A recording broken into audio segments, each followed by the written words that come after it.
The drill instructor smiled when the human walked in.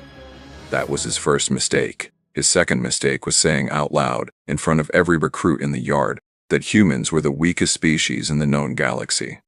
His third mistake was saying it twice. The Galactic Military Academy on Beth Station was the most prestigious training ground in 4-star systems. 12 alien species sent their best, the Crayf, with their dense muscle fiber and triple-jointed limbs. The Vorith, built like living tanks, nearly 2 meters of armored bulk. The Solani, gifted with reflexes so fast they could catch blaster fire on a good day. Before we begin, if you enjoy stories where humanity surprises the galaxy, hit the like button and subscribe to the channel. Because out there in the stars, humans are often underestimated, until they prove everyone wrong. Now let's begin. And then there was one human. One. Cadet Marcus Hale. He arrived on a Tuesday. He looked normal.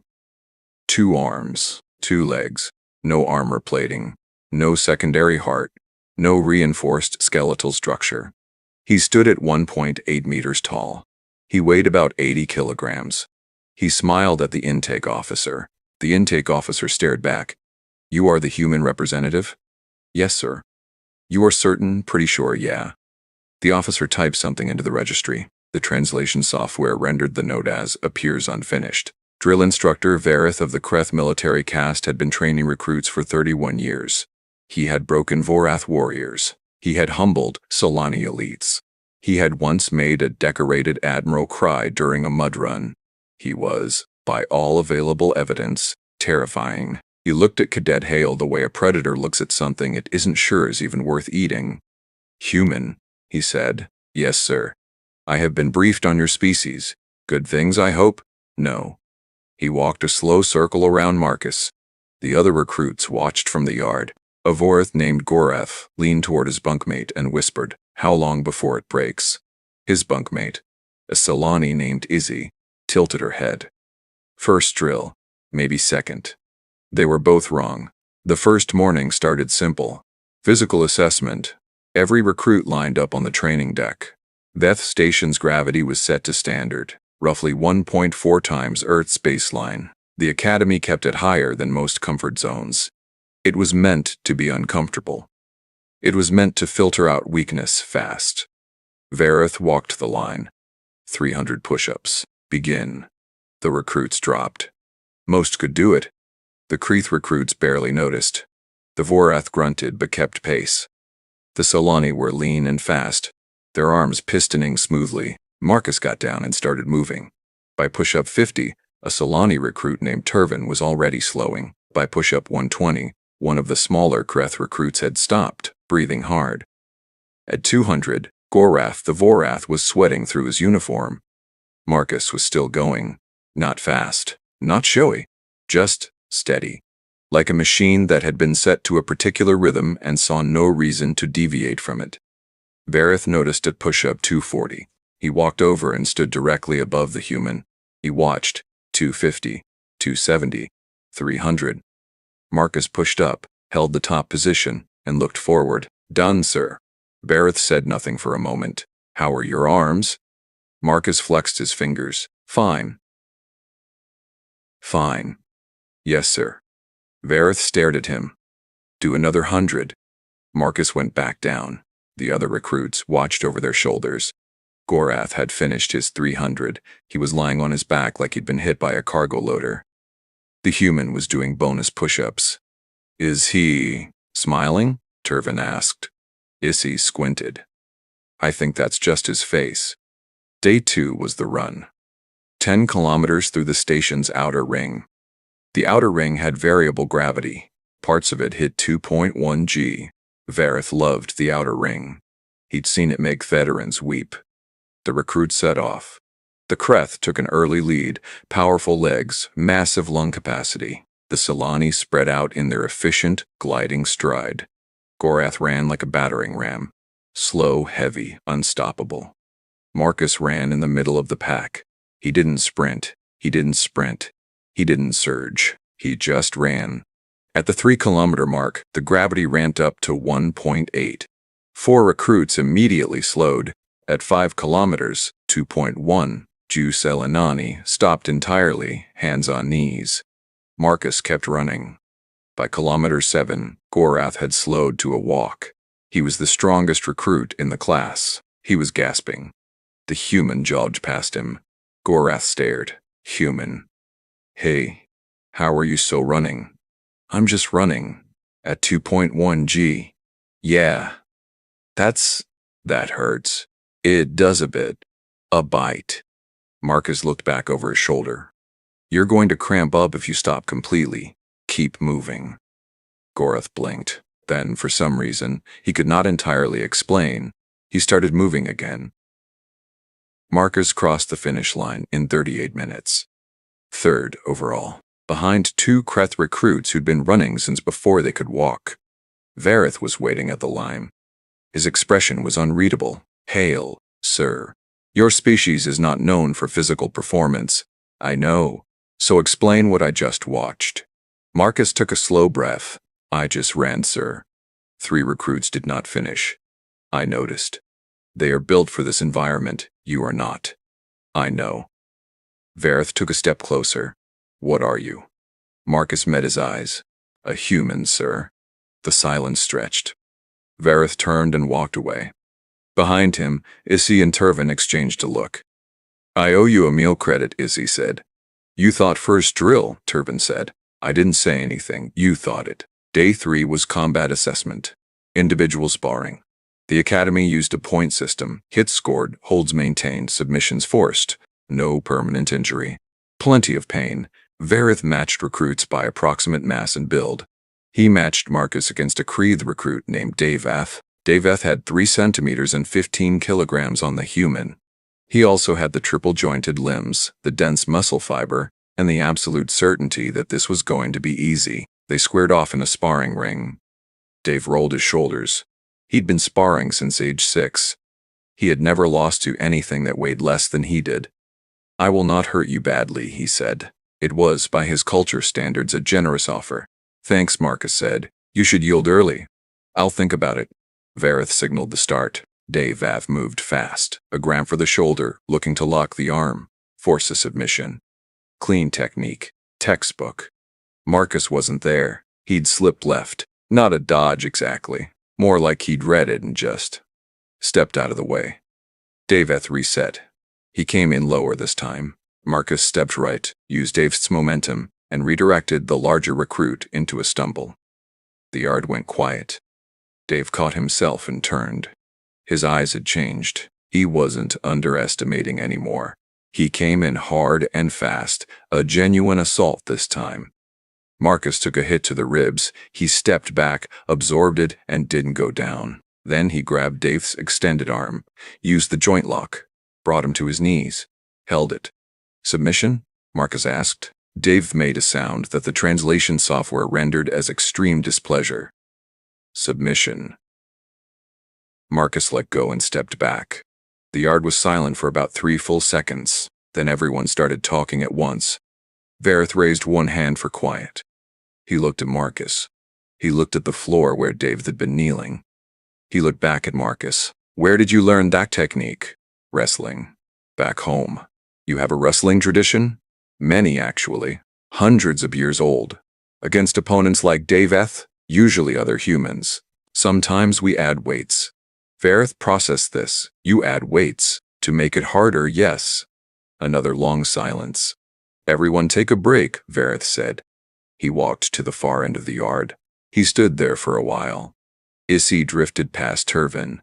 He's recalculating, she murmured. He does that face when he's recalculating. Yes. The human made the instructor recalculate. Yes. On day 3. Yes. Turvin looked at Marcus, who was stretching his shoulders like nothing had happened. What is that species?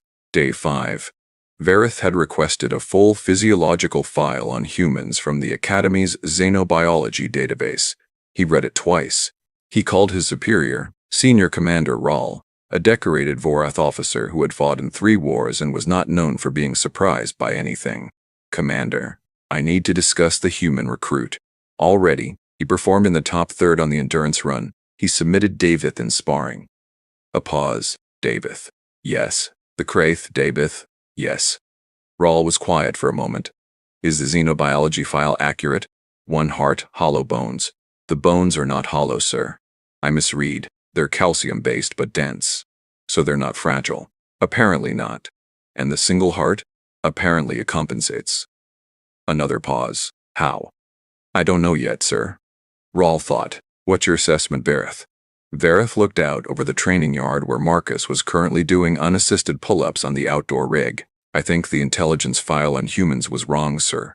Wrong how? All of it? Day 7. Verith escalated.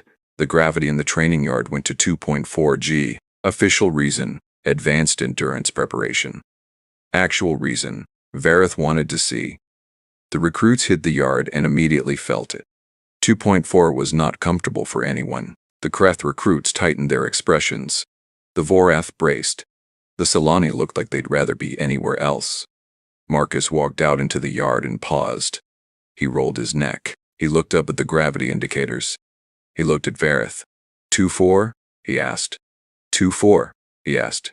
2.4, Verith confirmed. Okay. Just okay. The morning drill was standard. Push-ups, carries, combat movement drills. Under 2.4 G, every movement cost more. The toll was visible on every face, except one. Marcus moved through the drill with the same mechanical steadiness. Slower, yes. He wasn't ignoring the gravity, but he wasn't braking either. At the halfway point, Turvin pulled up with a muscle strain. A Kreth recruit named Sylvie sat down without permission and didn't get up. Verith let them both stop. He walked over to Marcus. You've been to Earth? Born there. What is Earth's surface gravity? About 9.8 meters per second squared. Roughly 0.7 standard. Verith did the math in his head, so this is about 3.4 times what I grew up in. Verith stopped walking. You are operating in 3.4 times your native gravity. Yes, sir.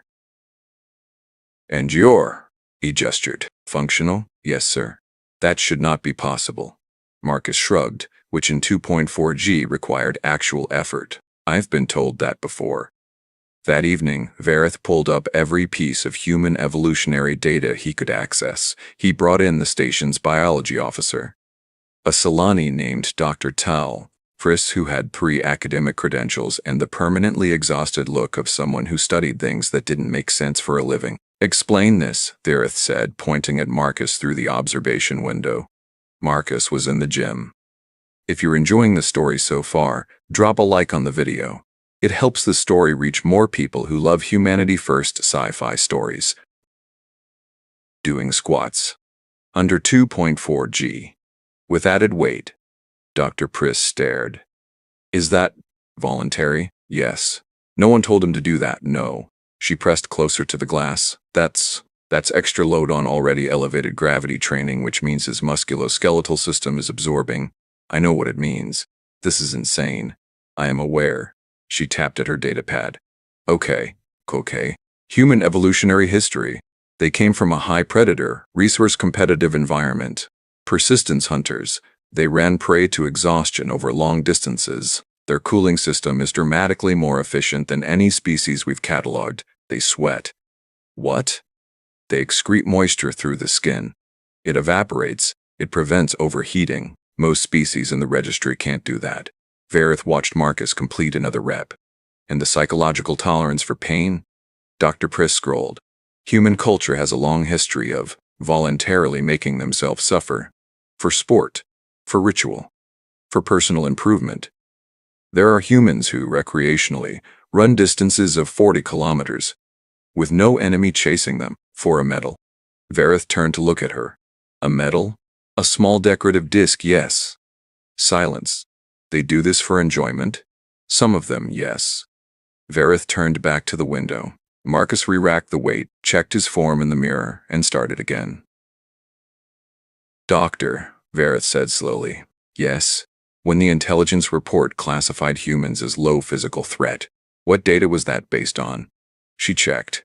Baseline observation of civilian populations, non-athletic samples, sedentary lifestyle metrics. Verith closed his eyes. So they sent us there? Weakest? She scrolled further. It appears they sent us a competitive athlete with a background in combat sport, sir, and we didn't know. The intake file listed his hobbies as running and wrestling. We didn't flag it. Why not? She looked up. Because those sound like gentle activities. Day 10. Vareth called for a full-class combat simulation. Squad versus squad. 2 teams of 6. Simulated weapons. Marked hits. Tactical objectives. Marcus was placed in the red team. His squad mates were Goreth, 2 Kreth recruits, a Solani named Feni, and a quiet Voreth named Ulve. The simulation was a station corridor defense. 1 team holds, 1 team breaches. Red team was defending. Goreth looked at the map. We hold the central junction. Standard formation. If they hit us from both corridors simultaneously, we're exposed, Marcus said. Everyone looked at him. There's a maintenance access here. He pointed. If we put 1 person there, we cover the flank and get a line on their approach. Goreth frowned. That position is isolated. I'll take it. It's isolated in high pressure. I know. Goreth looked at the map, then at Marcus. If you break position, I won't. Goreth made the decision. They deployed. The simulation started. Blue team came in fast and aggressive. They hit the main corridor with 5 bodies. Goreth's team held the junction.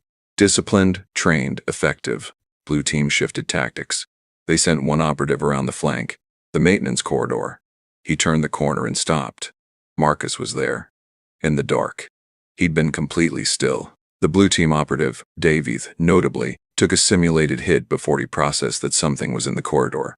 Then a second. Then Marcus stepped out and Davies' team leader turned to find their flank was now also a problem. The simulation ended 6 minutes later. Red team win. Vareth watched the playback twice. The flank hold, the patience, the complete absence of the thing that killed most recruits in simulation, panic. He called Marcus in. How did you know they would flank? It's what I would have done. You anticipated their tactics. Their leader is Solani. The Solani instructors favor flanking maneuvers. I've been watching. Vareth sat back. You've been studying the instructors. I study everyone, sir.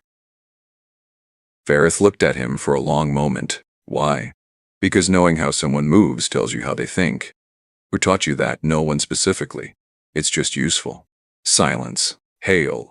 Sir, are you aware that you are performing above the top percentile of this class? Marcus said nothing. I'm asking because I want to understand something. What's that, sir? Were you always this capable, or did you become this in the last 10 days? Marcus thought about it.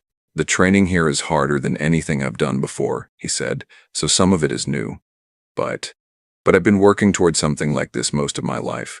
Vareth studied him. Why? Because I wanted to be here, at this academy, in space, doing something that matters. Vareth was quiet for a long time. You applied knowing humans were considered low tier. Yes, sir.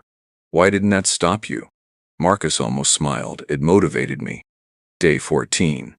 Commander Rawl came to observe personally. She stood next to Vareth on the elevated platform and watched the morning exercises.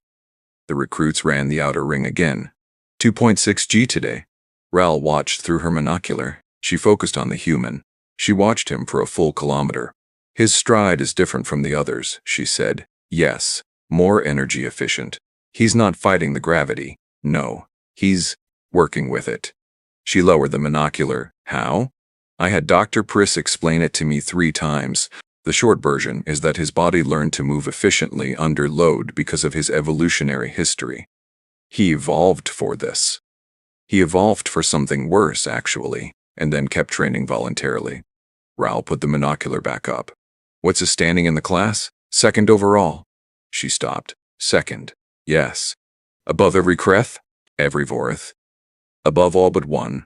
Goreth has the edge on raw strength tests, but Hale outperforms in endurance, tactics, and sustained operations. Rawl lowered the monocular again. Sustained operations.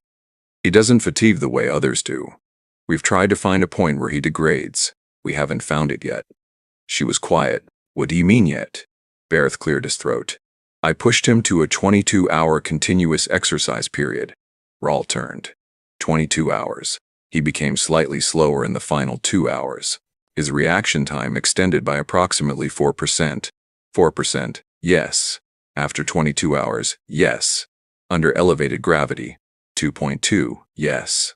She stared at her drill instructor, Vareth.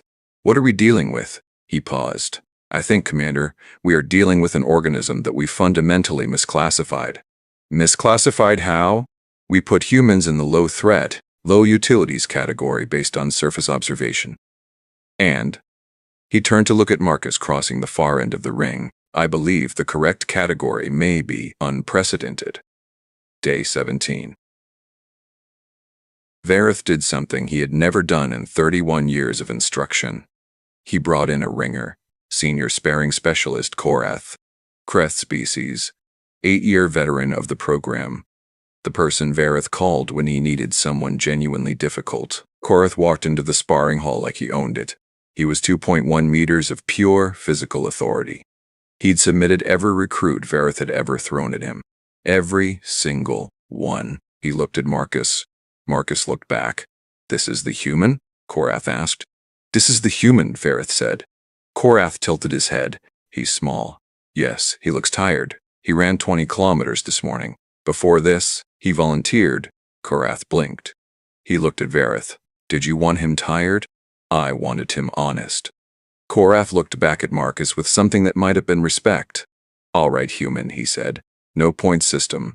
Full submission rules. Ready? Yes. You don't want to stretch? Prepare? I've been moving all day. I'm warm. Korath smiled. He had a lot of teeth. This will be interesting. Hope so, Marcus said. It lasted 11 minutes. Later, when Dr. Pris reviewed the footage for academic purposes, she would write in her notes, the human demonstrates an adaptive combat strategy that appears to rely on outlasting rather than overpowering. Initial defense is designed to absorb force and gather information about the opponent's habits and tells. Offensive action is reserved until patterns are established. The human then exploits established patterns with efficiency rather than power. Of note, the human took 3 significant impacts that would have ended the match against a same-species opponent. He did not end the match. He kept moving. Specialist Korath submitted at 11 minutes and 40 seconds due to a joint lock applied to an overextended strike. A strike pattern Korath had used twice earlier in the match. The human remembered. The human waited. The human won. After Korath left quietly, without comment, Vareth dismissed all the other recruits. He stood alone with Marcus in the empty sparring hall. Korath hasn't lost in 6 years, he said. He telegraphs his right hook, Marcus said. He drops his shoulder first. You notice that. After the second one, yes. You let him hit you twice to confirm the pattern. Yes. Vareth sat down on the equipment bench. He was quiet for a moment. There's a human saying, he said finally. What doesn't kill you makes you stronger. Is that accurate? Marcus thought about it. It's more complicated than that, but there's truth in it. On my homeworld, we have a similar saying. Roughly translated, pressure reveals what is already there. I like that. So do I. He looked at Marcus. What was already there, Hale? Marcus was quiet for a moment. Someone who didn't want to be underestimated anymore. Vareth nodded slowly. You were underestimated. My whole life. And that made you. It made me work. And then work more. Another silence. I owe you an apology, Vareth said. Marcus looked surprised. For what? On intake day. I reviewed your file and I thought. He stopped. I thought this would be a mercy exercise, that you would fail quickly and at least you could say you tried. Marcus was quiet. I looked at your species classification and I made a decision about you. You weren't the first. No. But I should have been better. A long pause. I appreciate that, sir. Vareth stood up. Don't call me sir when it's just us. What do I call you? Vareth? Marcus nodded. Vareth. Hale. Yeah? Tomorrow I'm taking you off standard class rotation. Marcus frowned. What does that mean? It means you're no longer a recruit in this class. Silence. Am I being removed from the program? No. Then what? I'm making you a class assistant. Vareth picked up his datapad. You'll run the morning drills. Marcus stared. I'm a cadet. You're a cadet who just submitted my best sparring specialist. I'd rather you teach than be taught things you already know. I've only been here 17 days. Yes. Verith headed for the door. And in 17 days you've reclassified what my instructor's team thought we knew about humans. He paused at the doorway. You'll do the intake assessment for the next class. What do I tell them? Verith thought for a moment. Tell them what you told me. That being underestimated is not a disadvantage. He left. Marcus stood alone in the sparring hall. He breathed. He looked at the gravity indicators on the wall. 2.6 G. He rolled his shoulders. He looked at the pull-up bar. He walked over and grabbed it. He started moving. 3 weeks later, Commander Rawls submitted a formal report to the Galactic Military Council. The report was titled, Reclassification Proposal, Human Species, Combat Utility Assessment. It ran to 40 pages. The summary section read, Initial classification of the human species as low physical threat, auxiliary support role only, is hereby formally contested based on direct observational data gathered over a 25-day training assessment period. Human recruit Cadet Marcus Hale has demonstrated sustained physical performance under extreme gravitational conditions, exceeding 3 times his native environment. He has demonstrated adaptive tactical reasoning, above-average resistance to psychological degradation under pressure, and immeasurable capacity for pattern recognition in live combat that outperforms the current class average by a statistically significant margin. Most critically, the human did not achieve these results through exceptional training resources, advanced biological augmentation, or lead genetic selection. He was simply not told he couldn't. It is the recommendation of this office that human physiological and psychological assessments be entirely revised. It is further recommended that the phrase, humans are low threat, be formally struck from all Academy briefing materials. Immediately, on the morning that report was filed, Marcus was on the training deck. The new class had arrived the night before. 32 recruits, Kraith, Vorith, Silanani, 3 species. Marcus hadn't encountered yet, and no other humans. He walked out in front of them. He was still wearing a cadet uniform. He didn't look like much. 2 arms, 2 legs, no plating, no extra joints. He stood there for a moment and let them look. He saw the calculation in their eyes. He recognized it. My name is Hale, he said. I'll be running your morning assessments. A large Vorath recruit in the front row looked at his neighbor. The neighbor shrugged. The Vorath raised a hand. Are you a senior instructor? No. A specialist? No. Then what are you? Marcus considered this. I'm the person who's going to show you that you've been wrong about something important. The Vorath frowned. Wrong about what? About what's possible. He looked down the line. All of you. You came here with a number in your head. How far you can go. How much you can take. What your limits are. Silence. That number is wrong. He walked to the edge of the platform. The galaxy decided what humans were capable of a long time ago. Based on nothing. Based on looking at us and deciding we looked weak. He paused. They were wrong about us. He looked at them. I'm going to be wrong about you too, at first. That's fine. You're going to prove me wrong. He stepped down off the platform. Gravity today is 2.4. We're running the outer ring, 5 kilometers. Groans from several recruits. When you feel like stopping, Marcus said, remember that stopping is a decision, not an inevitability. He started moving toward the ring. He called back over his shoulder. Try to keep up. They didn't keep up. Not that day. Not the next. But they kept trying. And 3 weeks in, 2 Vorith recruits hit their personal bests under conditions they'd been sure would break them. A Kraith recruit named Davy ran the outer ring at 2.8 G without stopping. And a Solani named Fori, who had nearly quit on day 2, submitted a sparring partner twice her weight using a joint lock she'd learned from watching Marcus's match footage. When Fori climbed out of the sparring ring, she looked at Marcus. You learned that from wrestling? She asked. Humans have been wrestling for thousands of years, he said. That long? We had to figure out how to fight things bigger than us. She looked at her hands. Did it work? Marcus smiled. We're still here. 2 months after his arrival on Beth Station, Verith submitted a second recommendation.